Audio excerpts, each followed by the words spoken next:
Olá, sejam bem-vindos aí para a nossa aula de Ciências do 7º ano. Eu sou o professor Daison Jardim e vamos ver aí o que temos na nossa aula 41. Objeto de conhecimento, história dos combustíveis fósseis e das máquinas térmicas, o uso das tecnologias. No detalhamento, nós vamos ver sobre as máquinas e equipamentos que utilizam combustíveis fósseis. Então, caderno e caneta na mão e vamos para a nossa aula.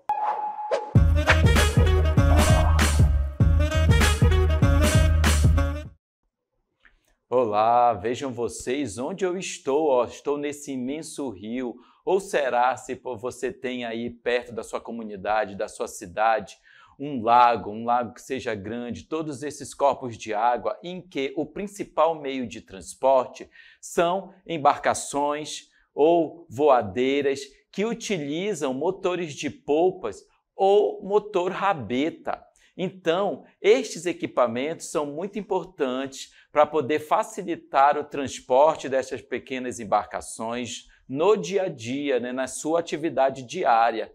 E eles ali têm um funcionamento que envolve o uso de calor, o uso de energia. Mas vamos ver aí o que temos na pergunta, como um motor rabeta funciona, como um motor de polpa funciona. E assim nós temos o uso da energia térmica. Vejam vocês que é um conceito muito utilizado para haver o uso dessa energia relacionada às altas temperaturas e o calor. Mas imaginem vocês que no nosso dia a dia eu tenho aí a representação destas duas máquinas térmicas, tá? Um ar-condicionado e uma geladeira. Mas nos meios de transportes, estes motores de polpa aí que são utilizados no dia a dia, ou motor rabeta, também são tipos de máquinas térmicas. Eles, a partir da combustão, a partir da geração de calor, eles então produzem um trabalho. Este trabalho que eu falo agora não está relacionado ao ato de executar esse trabalho humano como nós aqui possamos imaginar, como veio talvez em mente, mas o trabalho como produção de movimento. É executada uma ação. Então, todas as máquinas térmicas, a partir do calor, a partir da agitação das moléculas envolvidas, e existem máquinas a vapor e também existem máquinas que fazem combustão, e nesse caso, todos eles vão realizar um trabalho. E por isso nós temos o conceito da termodinâmica. Na termodinâmica, ela é a área de pesquisa responsável por estudar a energia térmica. Então, quando dois corpos com diferentes temperaturas, com temperaturas diferentes, estão em contato, depois de um certo tempo, nota-se que ambas têm a sua energia igualada, eles ficam com energia, com a temperatura aproximada. E aí é nesse caso que nós temos a transferência de calor, a transferência de energia. Tá? Então, aí você tem a representação de um copo que está com o gelo, foi adicionado o gelo a essa bebida, e assim podemos representar, então, essa transferência de calor, no caso, ou por resfriamento, que vai ser ali o gelo, vai estar induzindo com que aquela bebida mantenha-se gelada. Então, está havendo ali um equilíbrio térmico entre estes dois aí, tanto o gelo quanto o líquido. Mas nestes exemplos de máquinas térmicas no nosso dia a dia também, que vai utilizar esses conceitos da termodinâmica, que vai utilizar os conceitos dessa transferência de calor, dessa produção de calor e também para a realização de um trabalho, é que nós vamos ver durante a nossa aula sobre as máquinas térmicas. E a primeira que nós temos aí vejam vocês, que é a Eolípia, máquina de Heron, tá? Essa máquina de Heron, foi uma primeira invenção, digamos assim, lá por Heron de Alexandria, em 150 a.C., tá? Esse cientista, ele era um cientista matemático egípcio e ele inventou a primeira máquina térmica a vapor, né? Que era ali muito primitiva. E aí nós temos, nesta ilustração, o conceito de produção de calor, tá? O conceito de produção de calor. A partir dessa produção de calor, ele vai, então, aquecer a água que está dentro dessa esfera. E aí, a água que está dentro dessa esfera, vocês percebam na ilustração, que tem dois canos por onde há o escape do vapor que está sendo produzido, tá?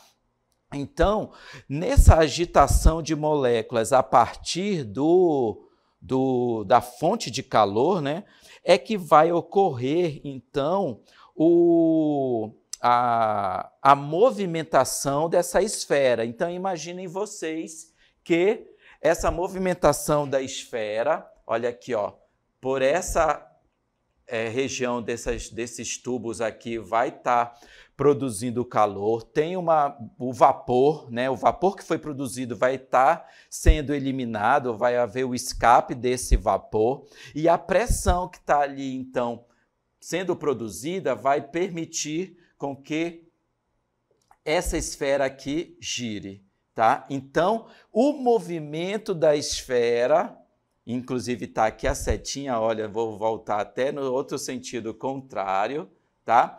O movimento dessa esfera é a produção de trabalho aqui representada. O trabalho que está sendo realizado é a movimentação dessa esfera a partir desse calor que está aqui, ó, como fonte, né, no fundo desse tripé, né, que tem uma bacia, que tem água ali dentro, e aí esse calor vai se movimentar até essa esfera para então ocorrer um movimento, tá? E aí é interessante notar que essa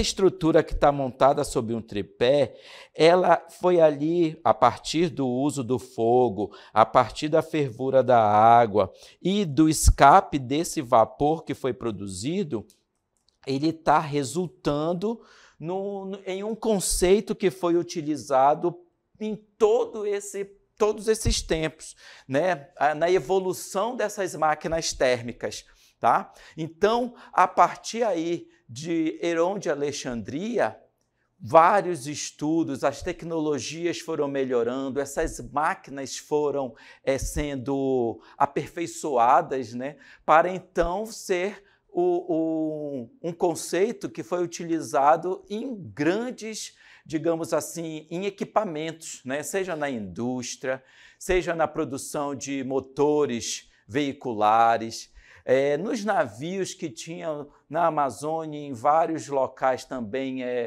barcos a vapor, nas locomotivas a vapor, né? Então, até nas termoelétricas, no refino de petróleo para a produção de várias substâncias que são importantes no dia a dia, como a gasolina, o querosene, o gás liquefeito de petróleo, que é o gás de cozinha, né? Querosenes também que são utilizados na aviação. E saibam vocês que todos esses produtos, todas essas máquinas térmicas estão acontecendo aí no seu dia a dia, quando você pega aquela canoa, né, com o motor rabeta ou com uma voadeira, quando você utiliza os motores de polpa. E também quando nós temos os ar-condicionados na climatização de ambientes, na geladeira em que nós conservamos os alimentos, enfim.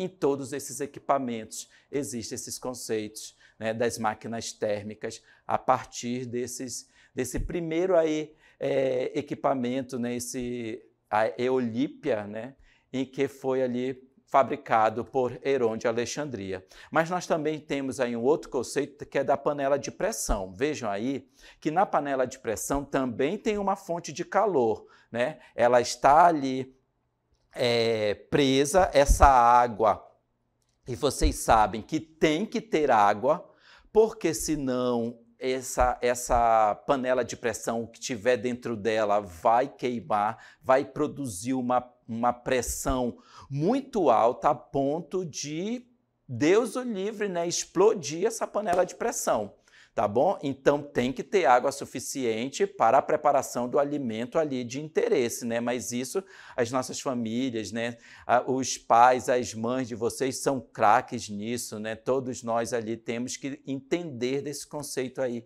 do que está acontecendo na panela de pressão. Mas vejam que ali dentro essa água vai entrar em ebulição, né, a partir de 100 graus Celsius. É assim que a água ela entra em ebulição, começa a produzir vapor, né, a partir da fonte de calor, e assim lá naquela válvula em cima da panela de pressão, vai ter a área de escape desse vapor que foi produzido internamente, e aí vai fazer com que o alimento dentro seja cozido, né, que é o interesse de uso da panela de pressão, ocorre uma cocção em menor tempo, e esse vapor está escapando ali por aquela estrutura, né, da válvula em cima, que está localizado na tampa. Então, também é esse mesmo conceito de produzir trabalho, da energia que está sendo utilizada ali no vapor para poder movimentar aquela válvula, e assim tem o alimento sendo produzido, tá bom? Vamos continuar vendo aí sobre a termodinâmica, em que Benjamin Thompson e James Prescott Joule foram alguns dos pioneiros nesse ramo de estudo. Joule que é representado pela letra J, passou a ser utilizado como o nome da unidade de medida quando se trata do calor como energia. Tá? Então, nós temos aí a ilustração, né, para que vocês possam conhecer aí como foi a criação aí desses estudos dos conceitos aplicados ao calor como produção de energia. E aí nós temos grandes usinas termoelétricas também, em que produzem eletricidade com base na energia térmica. Então, nesse processo aí, ele requer a utilização de matérias-primas combustíveis, tá? Como são combustíveis fósseis, né? Como o petróleo, a gasolina, isso todos já são subprodutos, né? O gás natural ou o carvão, né? Todas estas matérias-primas, elas podem ser utilizadas nas usinas termoelétricas, em que, em alguns casos, eles continuam existindo em cidades como forma de produção de eletricidade, embora sejam fontes ali de gases de efeito estufa, e esse tipo de produção de energia não está mais alinhado hoje com as tecnologias sustentáveis, né? Em que todo o mundo, né, toda essa questão do ambiente global está necessitando com que sejam adotadas novas fontes, né, renováveis de energia, né, porque o petróleo ele não é renovável. Então, ele não é hoje mais considerado como uma fonte, né, que possa ser utilizada aí a longo período. Então, já existem políticas públicas, acordos internacionais para a substituição dessas fontes de energias que utilizam combustíveis fósseis. Mas nós ainda temos no nosso dia a dia a importância da energia elétrica, né? É importante para a nossa qualidade de vida, para a indústria, para a economia. Então, a energia gerada, vejam que ela é chamada de energia termoelétrica nesses casos, né, que é considerada não renovável, já que os recursos usados no processo são finitos. Então, nós temos ali em casa a energia, né, ou em regiões remotas, em regiões em que não tem distribuição de cabeamento, né, dessa energia. E aí tem sim ali o uso desses combustíveis fósseis, né? Para que possa ter aquela luz, né, que ilumina ali naquele momento que a noite cai e que você fica ainda um tempo, né, com aquele ambiente iluminado ali para as suas atividades, né, diárias, atividades daquele entardecer, anoitecer.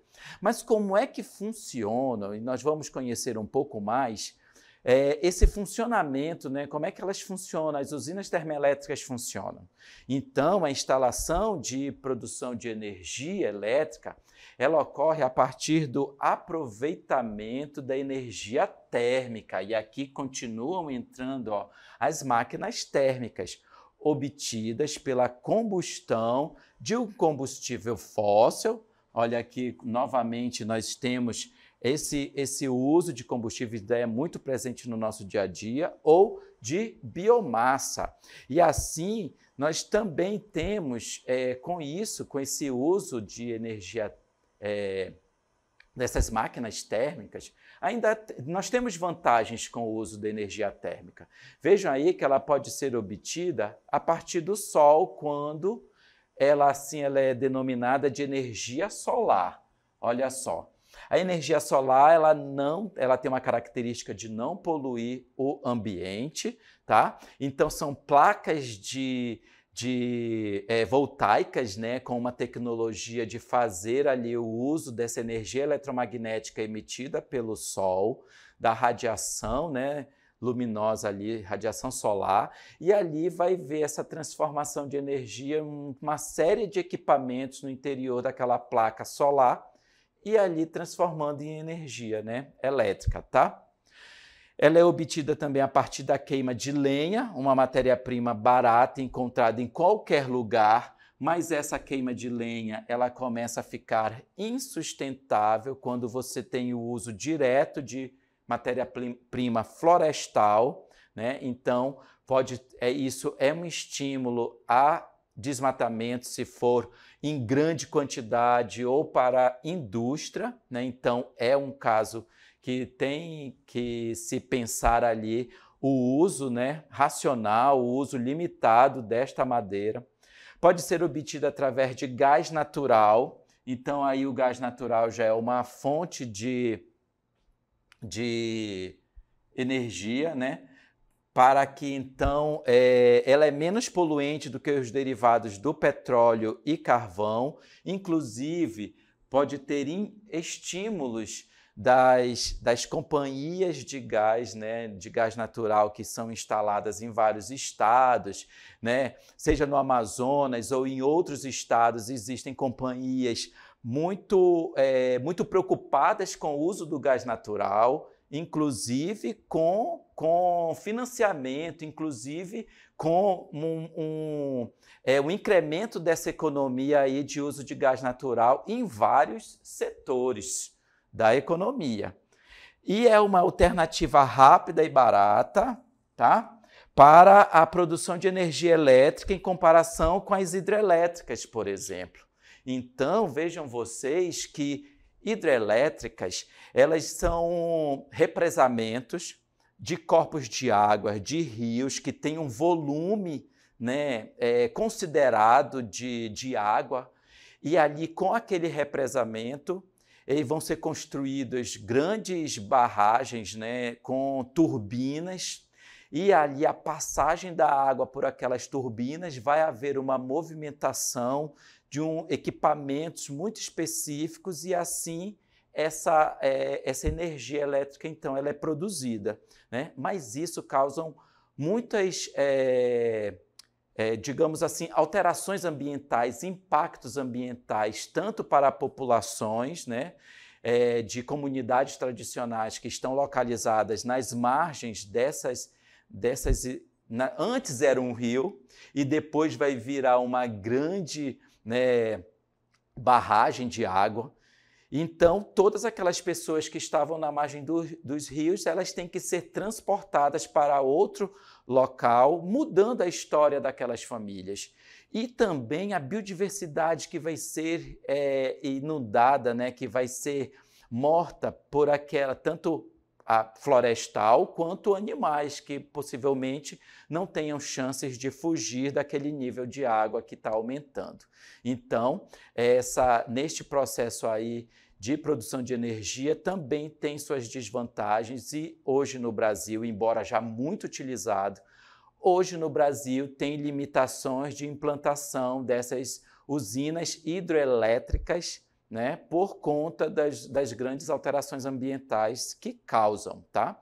Vamos ver aí outras desvantagens relacionadas ao uso dessa energia térmica, que temos aí como principal a queima dos combustíveis fósseis. E nós já sabemos que esses combustíveis fósseis, quando queimados, quando utilizados, embora para obter energia, mas eles vão causar poluição porque eles vão emitir para a atmosfera gases de efeito estufa. Gases que até eles seriam considerados naturais se não tivessem o excesso da queima de combustíveis fósseis, né, nas atividades econômicas de grandes cidades. Então, esses gases de efeito estufa, nós temos aí liberação de grandes quantidades de gás carbônico, né, CO2, e assim o dióxido de carbono, e assim nós temos entre estes como um dos gases que vão causar essas alterações nas camadas da atmosfera, tá? E aumentar o efeito estufa e, por conseguinte, o aquecimento global, como por consequência o aquecimento global, tá? Então nós temos aqui, ó, o aumento do efeito estufa, que ele é natural, serve para poder manter o equilíbrio da temperatura que vai permitir a vida na superfície da Terra, mas o excesso desses gases de efeito estufa na atmosfera vão causar o aquecimento global. Ele provoca essas desvantagens de causar desmatamento e derrubadas, né, de florestas para poder extrair madeira, como eu comentei para vocês, e que isso é um prejuízo para todos, para seres vivos, para os seres humanos que vivem nessas localizações porque tem perda de biodiversidade e também para um efeito negativo global, né, porque não há limites na atmosfera. Então, impactos que são causados na Amazônia, impactos que são causados em outros países, da Amazônia vai influenciar em outros países e de outros países também vai influenciar nos biomas brasileiros, na Amazônia, no Cerrado, no Pantanal, na Mata Atlântica, né, nas matas de araucárias no sul do Brasil também. Então, tem efeitos aí climáticos globais. Vamos ver aí sobre o uso dos combustíveis fósseis. Ele começou principalmente em meados do século XVIII, com o advento da Revolução Industrial. Então, o primeiro combustível fóssil que se tornou fonte de energia mundial mais importante foi o carvão mineral e também aqueles chamados de carvão natural, tá bom? Como a partir desses combustíveis fósseis que eram utilizados naquela época da Revolução Industrial, e aí nós temos representações de uma locomotiva a vapor, nós também tivemos o uso de petróleo, que é um combustível fóssil. Além do carvão mineral, que eu citei, nós temos agora o petróleo, tá? O petróleo, ele é um combustível fóssil de maior aplicação comercial, né? Hoje em dia não, desde a Revolução Industrial, né? E ainda hoje muito utilizado, né? Pois nas refinarias ele passa por processos para poder obter seus derivados. E aí nós temos aquelas grandes refinarias que vão ser ali extraídos gasolina, óleo diesel, querosene, o gás de cozinha, que é o GLP, tá? Esse petróleo também ele é utilizado para a produção de vários itens do nosso dia a dia, né? Nós temos aí todos os produtos de borracha, então pneus, aquela mangueira, né, que é utilizado para poder limpar, né, as áreas sujas, né, de nossas casas ou também na indústria. Esses vários tipos de plásticos usados no dia a dia, quantos plásticos nós temos aí em casa, né, que são gerados todos os dias, e também ali os plásticos utilizados nos baldes. Esses todos são como fonte do petróleo. E no gás natural, quem já viu aí no porta-mala dos combustíveis, esses grandes botijões, cilindros, esse é o melhor termo, cilindros, que ali está instalado o gás natural e necessita de uma adaptação. Então, o gás natural é um dos derivados do petróleo, né, que é um outro combustível ali fóssil, né, também utilizado no dia a dia, e tem grandes jazidas, né, geralmente associadas ao petróleo. E aí, a invenção do motor, né, de combustão interna, ele veio aí com todas as tecnologias de uso dessas máquinas térmicas, né, para que então pudéssemos ter automóveis, caminhões que utilizam esses subprodutos dos combustíveis fósseis, né, gasolina, óleo diesel, ambos feitos a partir aí desses combustíveis fósseis que não são renováveis, eles não são sustentáveis, tá? Um outro importante uso dos combustíveis fósseis está na geração de eletricidade, como comentei, e como matéria-prima na indústria petroquímica, que é o que nós vamos ver agora. Na indústria petroquímica, ele é o ramo da indústria química, né, que utiliza os compostos orgânicos, que emprega como matérias-primas o gás natural, gás liquefeito de petróleo, gases residuais de refinaria, naftas, querosenes, parafinas, resíduos de refinação de petróleo e outros tipos de petróleos crus. Então, são todos esses produtos de refinamento do petróleo, como óleo cru, né, do petróleo, eles são utilizados aí na indústria, tá? Então, a indústria petroquímica, ela é organizada em produtores de primeira geração, de segunda geração e de terceira geração, né? Aí, com base na transformação de diversas matérias-primas ou insumos. E aí nós vamos fazer agora uma viagem por uma indústria petroquímica. Veja aí ó, que eu tenho aqui, ó, na minha tela, né, uma representação de uma indústria petroquímica. Tem esses grandes tanques onde são armazenados aqueles petróleos que são transportados por oleodutos, né, ou gasodutos também, oleodutos para o petróleo cru, gasodutos para o gás natural, né? Existem extrações de petróleos em várias regiões do Brasil, né, na Amazônia, lá na cidade de Coari, né? Então tem esse gasoduto Coari-Manaus, os oleodutos também.